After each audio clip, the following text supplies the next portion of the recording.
இன்னைக்கான எபிசோட பத்தி ரொம்பவே சிம்பிளா சொல்லணும். ஆதிரைக்கு காதல் ரெத்து, பார்வதி இல்லைன்னா ஷோவே வெத்து அப்படின்ற மாதிரி தாங்க இருக்கு. ஏன்னு பாத்தீங்கன்னா இன்னைக்கான ஷோல வந்து சுத்தமா கண்டென்ட்டே இல்லை. அந்த பெஸ்ட் பர்ஃபார்மர்ஸ் ஒரு ஒஸ்ட் பர்ஃபார்மர் சூஸ் பண்ணாங்க பாத்தீங்களா, அது மட்டும் தான் கண்டென்ட். நேத்தைக்கான எபிசோட்ல இருந்தா அதாவது நேத்து நாள் டே 18ல இருந்து தான் பாத்தீங்கன்னா கிட்டத்தட்ட 15 நிமிஷம் எபிசோட் வந்து போட்டிருந்தாங்க. அது மட்டும் இல்லாம பேலன்ஸ் ½ அன் அவர் பாத்தீங்கன்னா ஆட் தான் ரன் பண்ணியிருந்தாங்க. ஸோ இன்னைக்கான எபிசோட்ல பார்வதின்ற ஒரு ஆள் ஒத்துக்கு ஜெயிலில் போட்டாங்க. வீட்டுக்குள்ள கண்டென்ட்டே இல்லைங்க. வீடு வந்து அமைதி பூங்காவா இருக்கு அப்படின்ற மாதிரி தான் சொல்ல தோணுது. எனிவேஸ் இன்னைக்கான எபிசோட்ல நடந்ததுல அங்கங்க நடந்ததுல சுவாரஸ்யமா சோ அது என்ன அப்படின்றத லைன் அப்போ ஒன் பை ஒன்னா பார்க்கலாம். அதெல்லாம் பார்க்கறதுக்கு முன்னாடி ஒரு முக்கியமான விஷயம், ஆக்சுவலா சுபிக்ஷான ஒரு கேரக்டர் இருக்குல்ல, அந்த கேரக்டர் பயங்கரமா ஒரு விஷயத்தை வந்து ஜஸ்டிஃபை பண்ணிக்கிட்டே இருக்காங்க. இந்த மாதிரி நான் வந்து பார்வதிக்கு வந்து அந்த பாஸை கொடுக்காததுக்கு ஒரு காரணம் இருக்கு, வேலிடான ரீசன் இருக்கு அப்படின்ற மாதிரி ஒரு ரீசன் ஒன்று சொல்றாங்கல்ல. அதாவது வியானா அதுக்கப்புறம் விக்ரம் இவங்க ரெண்டு பேரும் எனக்காக உழைச்சாங்க, ஸோ உழைச்சவங்களை பார்ப்பனா இல்லை இவங்களை பார்ப்பனா அப்படின்ற மாதிரி சொல்றாங்க.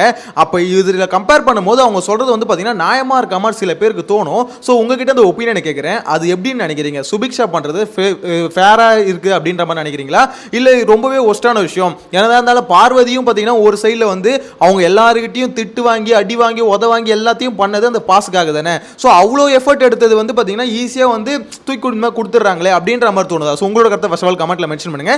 எபிசோட்ல ஒன் பை ஒன்னா போகலாம். ஃபர்ஸ்ட் ஆஃப் ஆல் எங்கேருந்து ஆரம்பிக்குதுன்னு பார்த்தீங்கன்னா பார்வதியோட ஒப்பாரியிலேருந்து ஆரம்பிக்குது. ஏன்னா ஷோ ஸ்டார்ட் ஆகிறது இன்னைக்கான எபிசோட் அங்கே தான் ஸ்டார்ட் ஆகுது. பார்வதி வந்து பார்த்தீங்கன்னா நேற்று நைட்டு கதறி அழ ஆரம்பிச்சிட்டாங்க.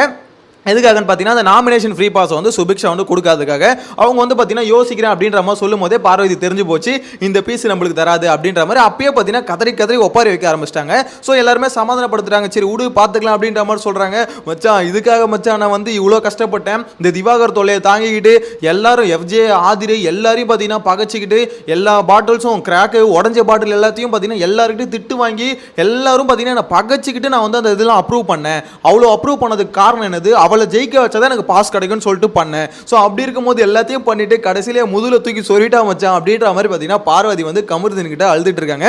கானா வினோத் கமருதீன் எல்லாம் சமாதானப்படுத்துறாங்க. ஸோ அந்த சமயத்தில் விக்ரமும் இருக்காரு. விக்ரம் சொல்றாரு இல்லை விடு நான் அவர்கிட்ட பேசுறேன் அப்படின்ற மாதிரி சொல்றாரு.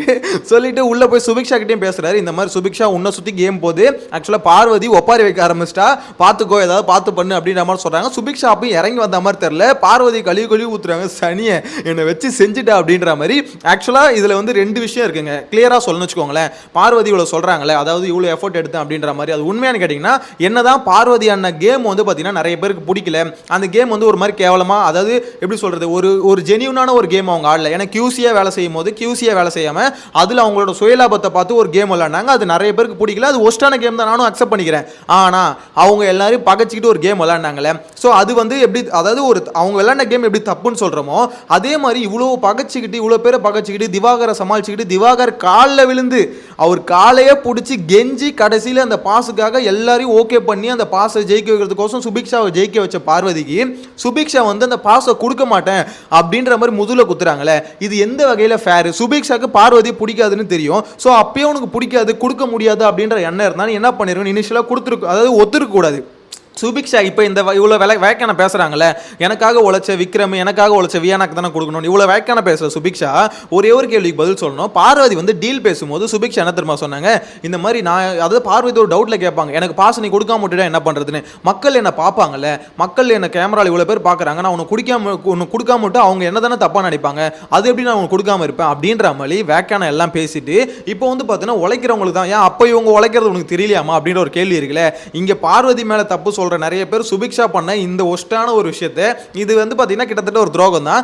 இதை வந்து யாருமே பேசல அப்படின்ற மாதிரி தான் எனக்கு என்னமோ தோணுது. நிறைய பேர் சுபிக்ஷா சின்ன பொண்ணு அப்படின்றதுனாலே அது விட்டுறாங்களா என்னன்னு தெரியல. ஆனால் என்ன பொறுத்தவரைக்கும் சுபிக்ஷா ஆடுற கேம் வந்து ரொம்ப ஒஸ்டான கேம் தான். பார்வதி ஆடுறது எப்படி ஒஸ்டான கேம்னு சொல்கிறோமோ சுபிக்ஷா ஆடுறது அதை விட ஒஸ்டான கேம். ஏன்னா பார்வதி வந்து பார்த்தீங்கன்னா நான் இந்த மாதிரி கேம் பிளே பண்ணுறேன்னு சொல்லிட்டா பண்ணுறாங்க, இவங்க வந்து பார்த்தீங்கன்னா சொல்லாமல் டைரெக்டாக உனக்கு வந்து நம்பிக்கை கொடுத்து நான் உனக்கு பண்ணுறேன் நம்பிக்கை கொடுத்து முதுகுலேயே குத்திட்டாங்க. இது வந்து எனக்கு தெரிஞ்சு அதை விட இது ரொம்ப ஒஸ்டான கேமா எனக்கு பர்சனலா ஃபீல் ஆகுது. சோ உங்களோட கருத்தையும் கமெண்ட்ல மென்ஷன் பண்ணுங்க.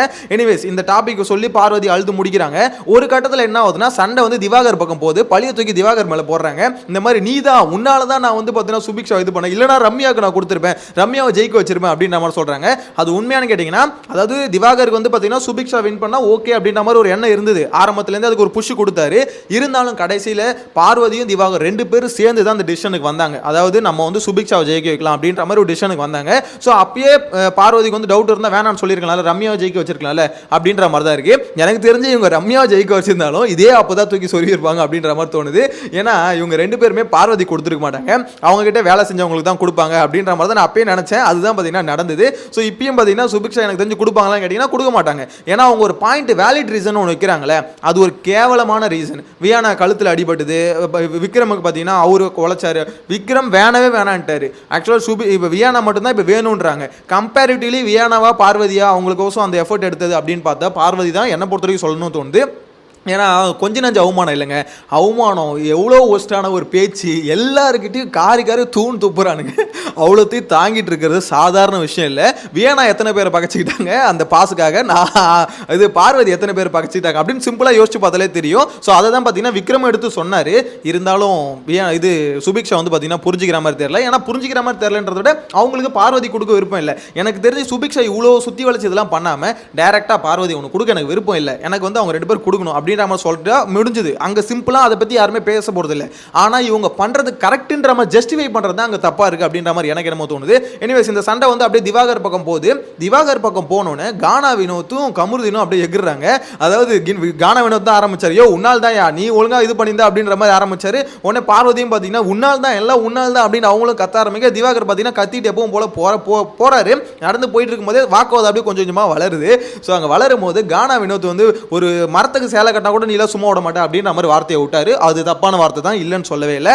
ஆனால் அதை தலைமை எப்படி மாத்தினாப்புல பார்த்தீங்களா, இந்த மாதிரி சுபிக்ஷா சேலை கட்டினது வந்து தப்பா பேசுறேன் நீ, அப்படியே ஒரு பொண்ணை பற்றி தப்பா பேசுறேன் அப்படின்ற மாதிரி அப்படியே ட்விஸ்ட் அடிச்சு அப்படியே பார்த்தீங்கன்னா போயிட்டாரு. கமருதீனுக்கு அவருக்கும் போகிற வழியில் சண்டை நடந்தது, கிட்டத்தட்ட அடிச்சுக்கிற மாதிரி எல்லாம் போனாங்கன்னு வச்சுக்கோங்களேன். பெருசாக கைகளை பாவல, ஆனால் 2 பேர் கிட்டத்தட்ட அந்த ரேஞ்சுக்கு தான் போனாங்க. அதுக்கப்புறம் ஓரளவுக்கு சமாதானம் ஆச்சு.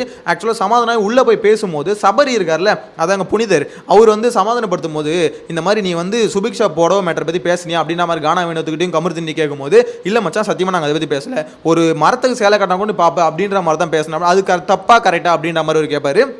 அது தப்பு தான் இல்லைன்னு சொல்ல. ஆனால் சபரி வந்து என்னன்னா இவங்க நடுநிலையாக இருக்க மாதிரி பேசுகிறாங்களே. ஆக்சுவலாக ஒரு பிரச்சனை என்ன பிரச்சனை எங்கேருந்து ஸ்டார்ட் ஆகுது அப்படின்றது டீட்டெயில்டாக அனலைஸ் பண்ணிட்டு பேசணும். அங்கே இருக்க வார்த்தையை மட்டும், அதாவது ஓப்பனாக சொல்லவா, ஒரு பிரச்சனையை வச்சு இங்கே சால்வ் பண்ணுறதுக்கு யாருக்குமே கெப்பாசிட்டி இல்லை. அதாவது உட்கார வச்சு உன்னோட பாயிண்ட் என்ன 2 பாயிண்ட்டையும் கேட்டுட்டு அதை சால்வ் பண்ணுறதுக்கு கெப்பாசிட்டி இல்லை. இதுக்கு முன்னாடி எல்லா சீசன்லையும் பிரச்சனை வருங்க. ஆனால் வீட்டுக்குள்ளே இருக்க கண்டஸ்டன்ஸை என்ன பண்ணுவாங்க, ஓகே மச்சான் உன் பிரச்சனை இது 2த்துக்கும் இதான் சொல்யூஷன், ஒழுங்காக மூடிக்கின்னு இருங்க அப்படின்ற மாதிரி சொல்யூஷன் கொடுக்கறதுக்கு 1-2 பேராக இருப்பாங்க.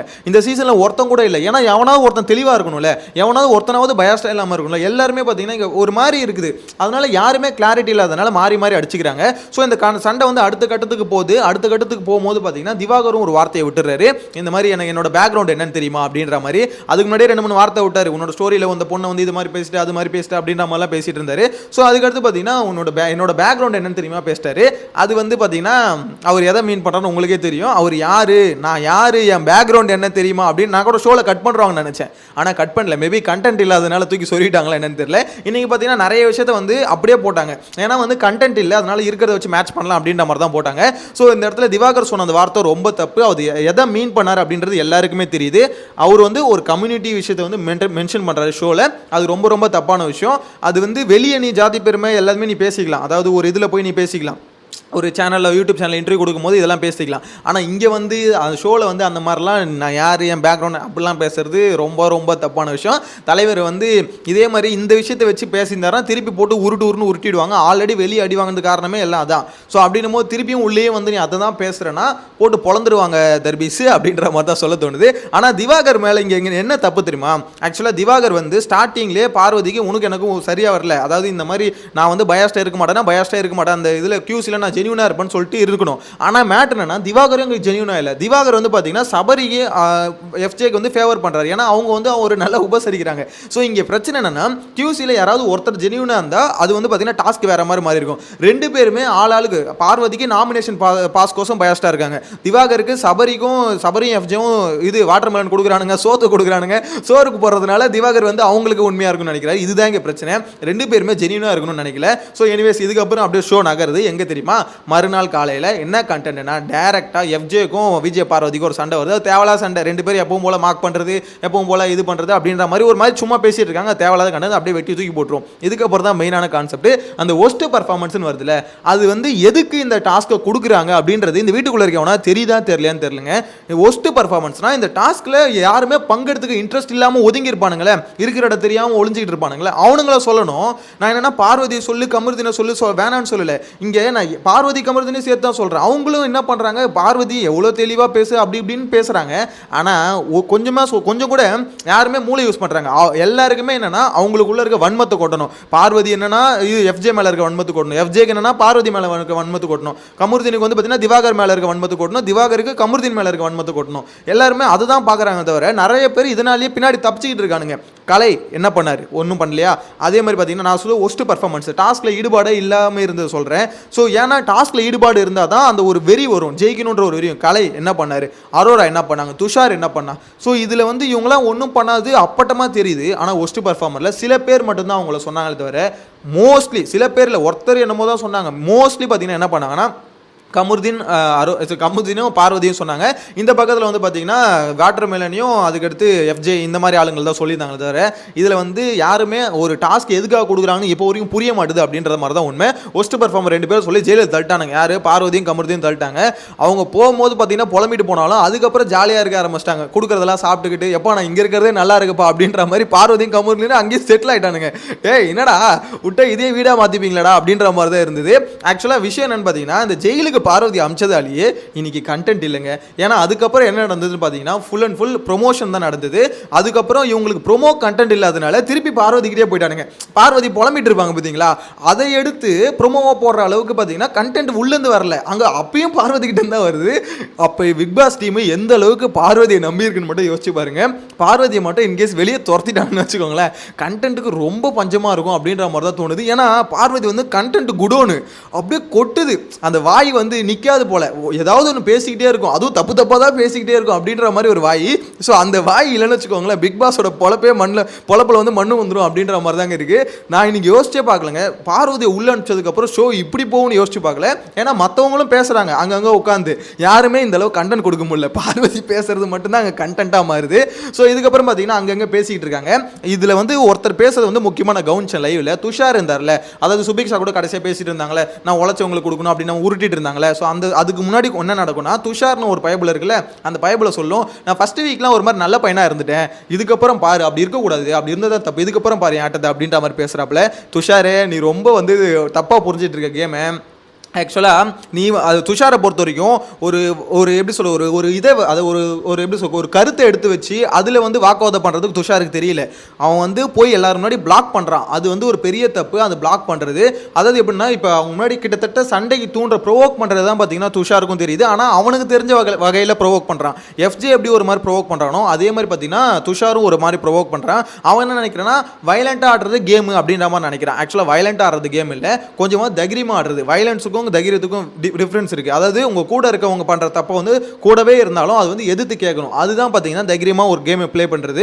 அது வந்து உன்னோட பாயிண்ட்டை வந்து அங்கே ரெஜிஸ்டர் பண்ணியே ஆகணும். இப்போ சபரி இருக்காரா, எஃப்ஜே ஒரு தப்பு பண்ணுறான்னா அங்கே கேள்வி கேட்டே ஆகணும். ஸோ அதே மாதிரி தான் இப்போ கனி மேலே எதனால இப்போ எல்லாம் குறை சொல்கிறாங்க, கனி வந்து ரொம்ப மோசமாடுறாங்களா, அப்படி இல்லை. கனி என்ன பண்ணுறாங்கன்னா, இங்கே வந்து பார்வதி கிட்ட இருக்கிற அளவுக்கு ஸ்ட்ரிக்டாக அன்பு கேங்கில் வந்து இருக்கிறது இல்லை. நீ வந்து கேப்டனாக கரெக்டாக இருக்குன்னா ரெண்டு பக்கமும் ஸ்ட்ரிக்டாக இருக்கணும். பார்வதி ஒரு மைக்கு போலனா ஒரு மாதிரி இருக்கு, சபரி மைக்கு போலனா அசால்ட்டாக விட்டுறீங்க, எஃப்ஜே மைக்கு போலனா அசால்ட்டாக விட்டுறீங்க அப்படின்னும் போது அதுதான் பயாஸ்ட். ஸோ இதுதான் துஷாருக்கு வந்து புரியல. நான் வந்து அதிரடியாக ஆட போகிறேன் அப்படின்ற மாதிரி பேசுகிறான். எனக்கு தெரிஞ்சு அந்த பைபிளில் வந்து ஏதோ கேஸில் கமருதீனை ஃபஸ்ட்டு ரெட் கார்டு வாங்கிட்டு போயிடுவார், பின்னாடியே பார்த்தீங்கன்னா துஷாரும் போயிடுவானோ அப்படின்ற மாதிரி தோணுது. என்னை பொறுத்த வரைக்கும் கண்டென்ட் வந்து நீங்கள் ரொம்ப கம்மிங்க, அவ்வளோதான். ஸோ அந்த ஆடு தான் மோஸ்ட்லி வந்து ஆக்குவை பண்ணிச்சு. நேற்றுக்கான எபிசோடு தான் இருந்தது. டே 19 எபிசோடு வந்து ரொம்பவே கம்மியாக இருந்தது அப்படின்ற மாதிரி தான் என்னை பொறுத்த வரைக்கும் பர்சனலாக ஃபீல் ஆச்சு. உங்களோட ஒப்பீனியனை மறக்காம கமெண்ட்ல மென்ஷன் பண்ணுங்க.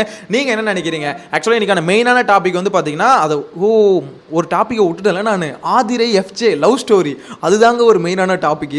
ஆக்சுவலாக ஆதிரையோட காதல் ரத்து இருக்குல்ல, அது வந்து மதியானம் நடந்தது. அதை வந்து பார்த்தீங்கன்னா மிஸ் பண்ணிட்டேன். என்ன மேட்டர்னு பார்த்தீங்கன்னா, எஃப்ஜே வந்து ஆதிரையை அவாய்ட் பண்ணிக்கிட்டே இருக்கான். நீ வேணாம் இங்கே இதாக இருந்தால் தப்பாயிடும். ஆதிரை தான் பின்னாடி போய் துரத்தி லவ் டார்ச்சர் பண்ணிக்கிட்டே இருந்தாங்க. ஒரு வழியாக இன்னைக்கு வந்து அது கொஞ்சம் முத்திடுச்சு. நேற்று நைட்டே முத்திடுச்சு. இந்த கனி சபரி இருக்காங்களே, அவங்க என்ன பண்ணாங்க, இவங்க காதலை சேர்த்து வைக்கணும். நேற்று நைட் வந்து பார்த்தீங்கன்னா மாமா வேலை பார்த்தாங்க.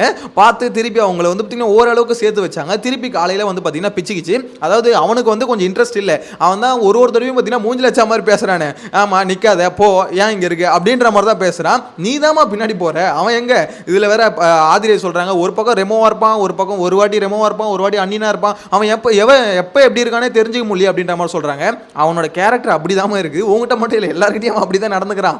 ஒரு மாதிரி நல்லா பேசுகிற மாதிரி பேசுகிறான், திடீர்னு பார்த்தீங்கன்னா எல்லாரும் மார்க் பண்ணுறான், கலாய்க்கிறான், ட்ரோல் பண்ணுறான், இதுதான் பண்ணிட்டு இருக்கான். இப்போ உனக்கு பண்ணும்போது கொஞ்சம் இதுவாக இருக்குது அப்படின்ற மாதிரி தான் தோணுது. என்னன்னா ஆதிரை வந்து அவன் வந்து பார்த்தீங்கன்னா கன்சிடர் பண்ணுற இடத்துல இருந்து தூக்கிட்டான். அதாவது ஒரு லவ் பண்ணுற ஒரு இதில் வச்சிருப்பாங்களா ஜோனில், அந்த ஜோன்லேருந்து பார்த்தீங்கன்னா ஆதிரை தூக்கிட்டான். ஆதிரையால் அது ஏற்றுக்க முடியல அப்படின்ற மாதிரி தான் தோணுது.